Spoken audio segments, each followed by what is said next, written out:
learning a, I want to take you as if you are learning a new project. Okay. So when you're starting a new project, how we will do? We will go to a GitHub, right? So like that, I came to GitLab. So in GitLab, we need to start a new project. So once you start a new project, it will ask like with a template. So I want to create a blank project. So I want to slowly add all the things afterwards. What is the project name? So Python for data engineering. Okay, that's a point. Okay, must start. Okay, start with a lowercase. They told, and our uppercase. Okay, or emoji or underscore, and can also contain these things. Based upon that, I created. Okay, so now you can take a group and we can speak with that. I will write. I have created one group actually previously. Under that, so you have it. Now it is asking how you want to deploy. Project deployment option. Do you want to go with a managed container or something? So if you don't know like how to do, as of now, just leave it like that.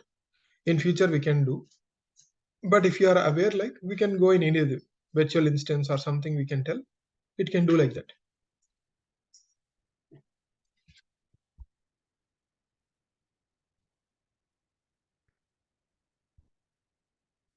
Okay. So enable static application security testing. This is a paramount thing. Means in any code when you're writing, we need to have a security analysis, vulnerability checks. Like so, I will tell you down the line what is called as like injection attacks and others. To avoid that, we need it. And there is another thing called as README file. Every project when you are creating, we need to have a README. Means it tells about what is the project, how to work with it, or like any steps related to the project. So something like a description file for the project. That's how you create. Why I'm telling this? Because I want to take you in that approach. Should I go with a public project or a private project? So I told it as a private project because even in your real time also it will be like that, right? So after that I created a group. For that group I will add you people so that you can access it. Now I finally created a project. After creating the project, there are two things we can do. For any project when you are working, we need to first locally clone it and we can work on it. Or else there is an optional called as web IDE. That is also a way you can work. So initially it will take a moment for you all to clone and do locally, right? So I will show you both the options. So there are two options for downloading. If you just do download, it will download like a zip or tar. You need to open and do. If you do a clone, then that is the most easiest way, such that we can also commit to that code. So that's the reason I told, right? If I need to clone, there are two ways of cloning, either using SSH or HTTPS. Generally, as a users, when you're configuring in your laptops, you do the HTTPS route. But when you're going to the real-time projects, you first create a SSH key and you configure that key and you do with the SSH. That is when you are going for real-time production projects and others, you will go in that way. But in general, we can go with the second route called as HTTPS. If I need to choose a location where I want to work, and there I need to open it. So if I open a local directory where I want to work, I can go and clone there.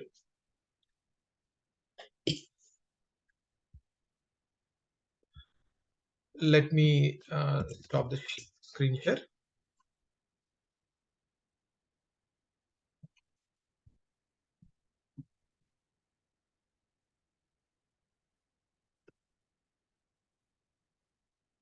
Okay, I came to a location where I want to work.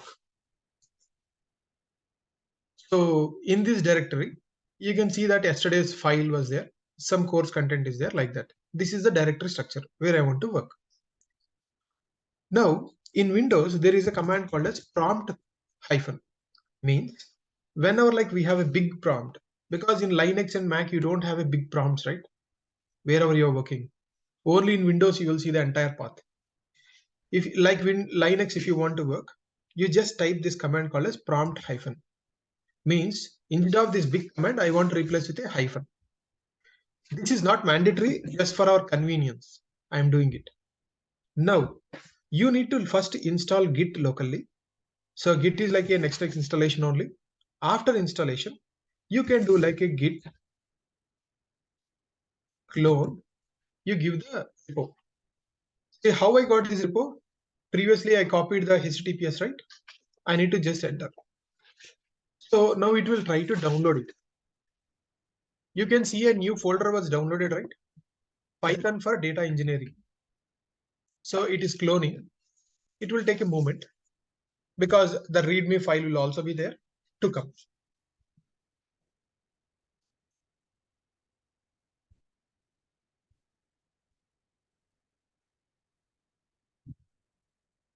You can see there are two files in this location.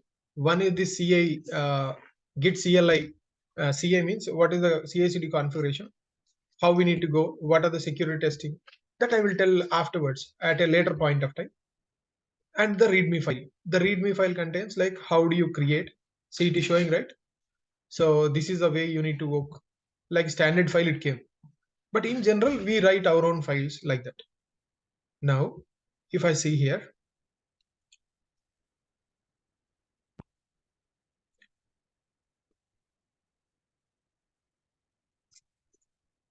okay, it generally taking like minute more. But generally, once it was cloning was done, it will do it. Okay. Yeah, the problem I will tell you. Okay, I will share the entire screen. I think that's where I can do better. What it is asking, hey, can you sign in the browser? Because it is trying to clone, but it don't have credentials locally, first of all. There are multiple ways of doing, either using password, token, or browser. Browser is the simplest way. Means once you log in the browser and you give the credentials, and subsequently what will happen? It will go check there. It will go and check there. Array. 1 second. I'm going here. See, I'm authorizing. The moment I authorize it, so see here, it is creating a local some connection and it will install that token locally. You see what is the state and others it is doing. One time action. Once that is done, so it will start. See, once we gave the acceptance, it is doing. So fine. Now you got these two files, right? Fine. Generally, it is not recommended to add the videos, right? Because it would be very heavy. Our code repos should not be heavy enough. So that's the reason for videos I am adding into the Google Drive. But course content and others I can add to our content. So first I need to create one folder called as like say 00 demo something, and I can add this course content to it, to the directory. You see now I have one file now, and this is like outside. So readme file and this class is there. Now you see here in this directory, you have added something, right? After that, if you see ls or cd based upon the operating system, but I have did some setup. That's why even Linux commands I can execute in Windows. But don't worry. You see that there are two things. We need to go to our directory, because if I do git status, it says fatal. Anytime this error is coming, don't be panic. You need to go to the directory where the project is there. If you do outside, it will say like this. If I say Python for data engineering, now I am inside it, means in this directory. So I have a demo folder and readme file. Good. Sir, it is not showing the CA file. Dot files, right? Means hidden files. Generally, it will not show. If you want the hidden files, ls hyphen, so EA, you get even the hidden files, right? So this is a Linux command. I'm training you like a real developer. So you got these files. Now fine. Now, if you want to know what changes you have done, there is a command called as git status. If I do git status, it is showing that, hey, you are on main branch. So earlier it is called as master.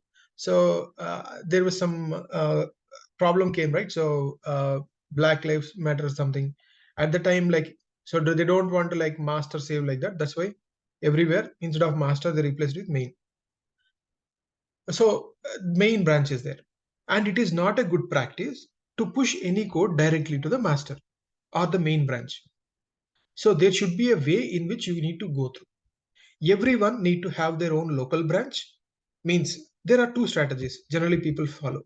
Either they will create a branch name for each person, and like say, so my name is Uday, my Uday branch will be there.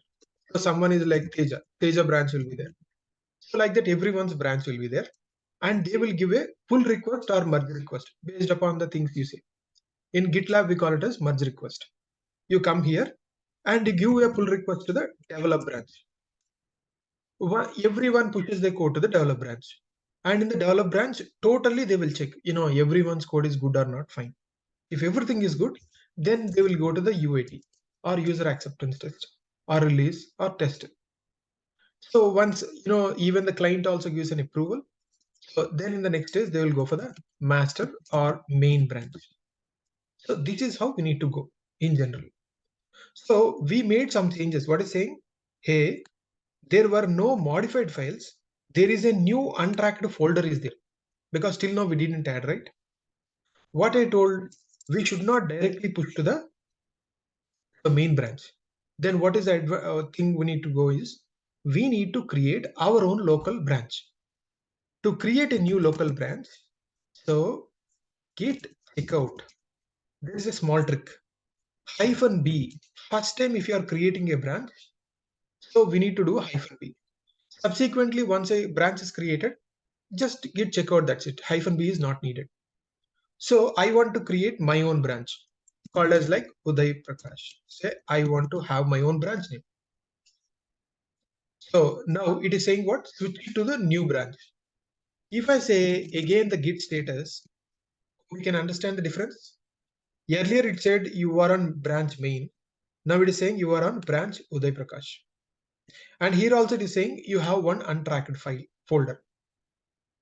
So if you want to add a file or a folder, git add, we need to give the specific thing.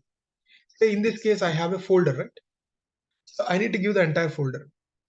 So if I give now, if I say git status, did you see that the new folder and file is there? Means entire folder I added. So you got it, right? So again, if you see git status now, yeah, I think we didn't do any much difference, right? Git status, you can notice it. Fine. After that, now I did a git status. So I have just added like a bundle. Now I need to next commit. Then I need to push. So it's like if you want to go to any grocery store and you want to bring something, first you will take a bucket, sorry, a bag. In that bag you will place all the vegetables. Then you will pack and you will do a billing and then bring, right? In the same fashion, first what all things you want to move, that you need to add. That's how we are doing git add, right? Git add. So first git checkout, like for creating new branch, that we did. So after that, like git add we did for adding a new folder. If it is a file, you need to specifically file. And like then to see the status, we had did a git status. Then after that, we need to commit.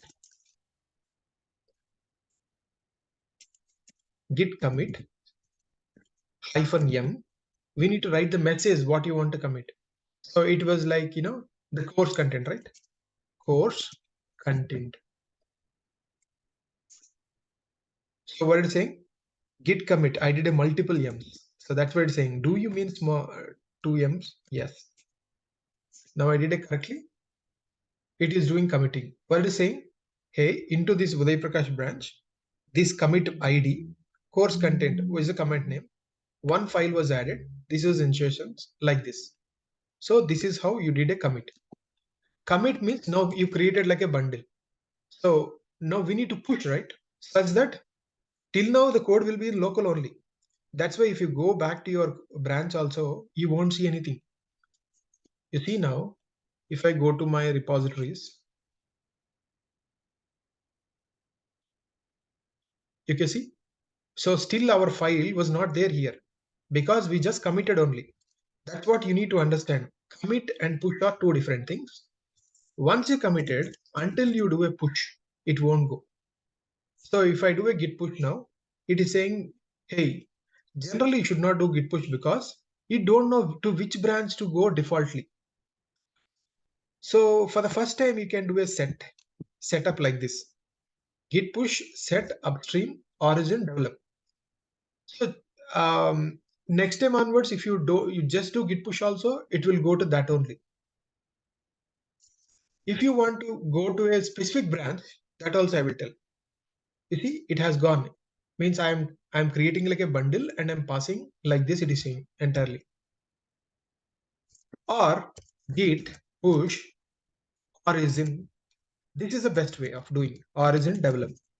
Every time you will be aware of where you are pushing, because sometimes as a developer we will pushing to a place which we don't know suddenly. So of course some repositories they will make a markup that people cannot directly push, means like for a production and others. If your setups are not done properly by DevOps engineer or you, sometimes occasionally accidentally you will push code also to the production. That is not a good idea, right? What is saying? Fatal to push because there is nothing to push because already you have committed, right? There is nothing more to commit like this. So either use git push. This is the first time. This is the best way. Now we understood that how we have pushed the code. Now let's see if I do a reload this page. You can notice, oh, still it is not there. Means you can see in the top there is a main branch, right? If you click on it, it will show what are the list of branches. If I go check out to the next branch called as Uday Prakash. Now did you see in Uday Prakash branch? So the code came and you see it came 2 minutes ago. The other code become 14 minutes because that time we created, right? So is it clear till now, the Git point of view? Any doubt till now for anyone?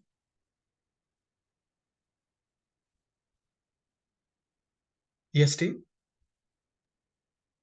Hope you can all hear me. Yes, Uday. Yeah. Is it clear? Any doubts till now? No. So Varun, Lokesh, anyone? Fine. Yeah. After this, so you have readme file. You didn't touch the readme file, but it came as it is. Now we need to create a pull request. So from dev, so Uday, I want to go to dev branch, but there is no develop branch, right? There were only two branches here. So if you want to go to the branches, you can check here branches. Each branch wise, you can see the code. Okay, main branch is there. It is by default protected. See here, protected means no one can directly push like that, you're saying. But of course, we need to configure that. I will tell afterwards. Else it becomes too much a DevOps course. So now I need to create one more branch called as develop. So one branch I created with command line, right? Now another branch I'm creating like this. Develop branch. From whom I need to get? From the main. See, any branch when you're creating, from whom you want to create also you should mention for the initial first time. So initially if I create like, the main means if I take that as a reference, now it will create a branch. What are the main code is there, it will have, that's it. Now we see you have main is there. So develop is there and like the three are there. Now we need to create a pull request. As I told you, so what I told, so individual branch I told. So Uday branch is there. From that I told I will convert to the develop branch. So instead of making, so then I can go to UAT branch, then to the master branch. This is our strategy. Of course, for us very small environment, we will remove this UAT part. We will have develop branch. So Uday branch, develop branch, and master or main branch. Okay. So for that, for doing this strategy, I have created it. So now you hear. Locally, we don't know how many branches are there. If I do git branch to get the list of branches locally. Sir, just now we created a develop branch. Why didn't know? because locally it knows only these two, because we worked with these two branches only locally. Now, if you want any changes which were done by either in the UI or like by anyone else, if you want to pull git pull, if I see git pull, if I do, it don't know like from which branch to pull. That's why basic details it tries to pull until. So it will pull like, what all the new branches were created like that. You see, it is saying new branch called as develop was created. Now, if I do like git branch, did you see? Still it is saying these two only. Now, if I do like, git checkout develop, develop branch was already there. And if I doing, I need not do -b because the branch is already created, right? That's it. Did you see suddenly your code was gone? Means it's gone, doesn't gone anywhere. Locally only it will be there, but it will switch the branch. And you see, observe carefully. I will doing git checkout. Now I can do like, what is our branch? Uday Prakash, right? If I do a checkout, again see your code was changed. Means like that you can check out between any of the branches that you want. Hope it's clear. So once you checked out, right? Now if I do git branch, did you see all three branches were coming? So that is how working with branches. Okay, working with branches in Git. Hope it's clear, everyone. Fine. Now we need to here in the UI, after you put your core locally, you need to give a pull request or merge request. In Bitbucket or GitHub, it is called as pull request. You are asking other person to pull. Who is the other person? The higher branch person to. Here merge request is a name called. The names are slightly different, but concept is same. Create request or change request or merge request, all are same. So what you are doing, from where we are giving, so that all information we need to give here. See what all things we have done and others. So it is saying, hey, from develop into main. Is it correct? No. What we want to do, click a change branch. From which you want to go for where? From the Uday branch, you want to go to develop branch. Hope it's clear. So if I do now, it will move the code from here to there. Will it go directly? No, we are making a request formally. So course content is the so and so. Okay. So if you mark, there is something called as mark as draft. Means if something is marked as draft, no one can merge it. Sometimes you want to work on your code, but you don't want locally and you want to push everything. So every time people follow the same thing strategy as a best practice, not to, even in case system fails also nothing will happen. All your code will be there. If someone marks as a draft, until unless the main developer has removed it flag, no one can merge this code. So you can write any description, so initial commit. So with course content unassigned, so assigned to me. So I can add a reviewers. So generally here it all comes the point. In your project, when you are working, you will have like other peer members also. We will ask them to review. At least you need to give 2 or 3 members. If they approve only, we can push it. So and like any milestones that you have reached. So these are all extra things like labels if you want to make in your project. Let's say, so you have multiple things. Let's say you are working on creating a small bicycle. Someone is working on wheels. Someone is working on the mud gears, or someone is working on and the chains and something else. That kind of labeling for some part of the code, subgroup of the pro code, we can have a label that you can give. And this is the most important thing. Delete source branch when merge request is accepted. Do you want this? No. And squash, I will not tell at this moment, because squash is okay. I will tell very simple. So before your code is got merged, before your pull request is approved, you can do push 10 times also, right? So if you do 10 times also, all your commits will be merged together like a single commit before pushing. Because when you are trying to do rollback, it would be easy. Maybe it will take some time for you to digest this quashing concept. I will tell afterwards. If I created a merge request now, of course, I didn't even create the ecosystem of so persons who to approve and others, but generally approvals will happen and so and so. Still here there is a delete branch checkout and others. So if pull request was given, I will share like this pull request to every team members. They can come and see, hey, what this person has done. They will see like what is the code, what is the things, and how many commits were there. They can go for each of the commits and see like what commit they have made. Say I made this commit, right? What changes were made? Of reviewing. Oh, he added some file. So green means new file. So green means addition. Red means like deletion. That's a general strategy. Any increase, any source control. So I have added this one file. That's it. Nothing more. Fine. So code means you can see like open in a web UI also you can see, and you can see the entire code, like what all things they have done and everything. So finally, if you are approving and agreeing, fine. So if you have any issues, you can write a comments also. If all good, then you can push the code also. You see here, that is slowly coming. Yeah, see here. In a browser also it's coming. You can see. So VS Code, they have created this web UI. So here also you can write and push the code. There is a possibility. Even GitHub came recently with something called as code spaces. So for a small things you can work. So like that, okay, it was created. Overview, if you come again, you saw the code. If you are okay, you can merge it. I think with this I can stop. Merge. Once the code was merged, that's it. Now you see the come back to your repository.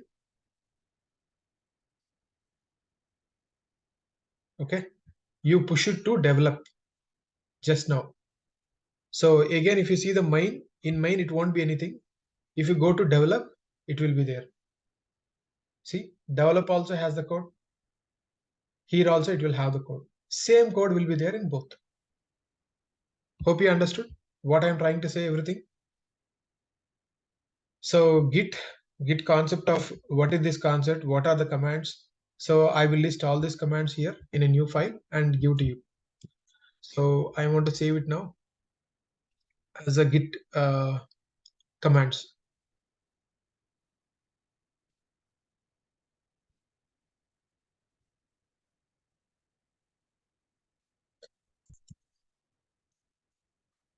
Okay.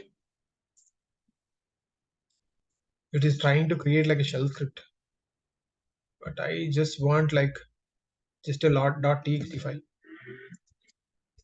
That's it. It has created that file. So now you understood. So with this Git also under setup was done. So is there any other doubt that you all have before I go to the next thing? Team, are you all good? Any other doubts, please? If you don't ask doubts, like it would be very difficult for me to understand whether you understood or not. If you at least understood, tell me that you understood. Okay, sure. Thank you. So coming to the case, we already discussed about the installing IDE editor. So Python and local setup, GitHub access, creating a project. This was done till now. Now coming to the case of Python and working with Python. There are like multiple ways of working with Python. So one thing is I told this IDE, so VS Code. Someone can use PyCharm also, but intentionally I'm not showing all the PyCharm setup because I don't want you to be distracted too much. So only VS Code I will share because most of the people community are using this. So it would be easy down the line for you. Anything that you want to work. So similarly, so first program hello world, right? If I say um, first .py, As we have done yesterday, today also we'll do hello world. Yesterday you remember? So, this is the file explorer. This option is the file explorer.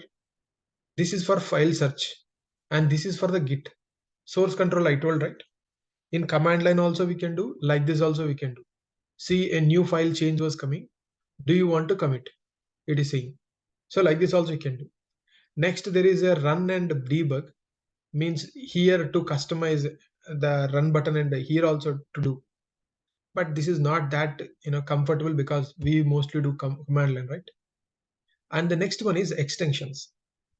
Generally, when you install VS Code, you will get these four options, and these two are like added these extensions. So the moment you did anything .py file, it will automatically request you for adding these Python related extensions. If it didn't do, you can come to these installations and type for Python and you can get it. So I have already done a lot of things which I work on a daily basis. If we just do Python, so there is a version which will come from Microsoft. So that is the most useful. I told, right, that person called as Gudo and Rusum has left for Microsoft. He's doing good there. Fine. So now we are in a particular directory. I want to run this program. So if I do ls, I can see that under this directory there were some files. Now what I need to do, I need to go to this path. There are two ways of running any program. You can take the complete path and run from anywhere. You see, if I do a right click, copy path, okay, I got the entire path. If I say Python space, the entire path if I give, I can execute. So like this also it says hello world. And it will write in Windows, you will get the entire path every time unnecessarily. I can replace with any character, not just hyphen. So I just replaced it now like this. So next time when I execute any thing, so Python space, the entire path, you see. So you can do CLS to clear the screen. So I'm giving all Linux commands, not the Windows commands, so that you will learn Linux, right? So Python space, the entire path you give, like this also you can do, or else you can navigate to this particular directory, CD, and just do Python space first. Which one is best? Going to the directory and particular file and doing, right? So the both are like for ease of working, but especially when you're working with file systems where you have relative paths and others, that's where things will be very confusing. That time I will definitely tell.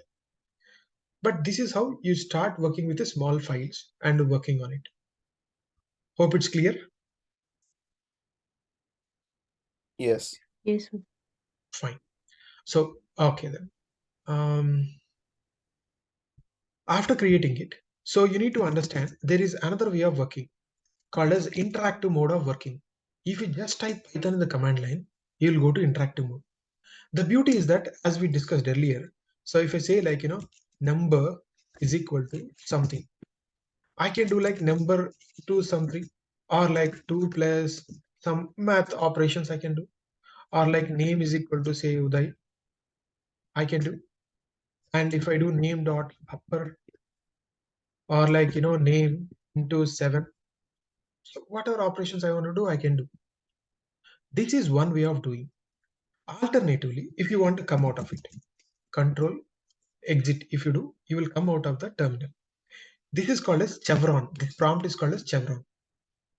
And similarly, there is one more thing called as IPython.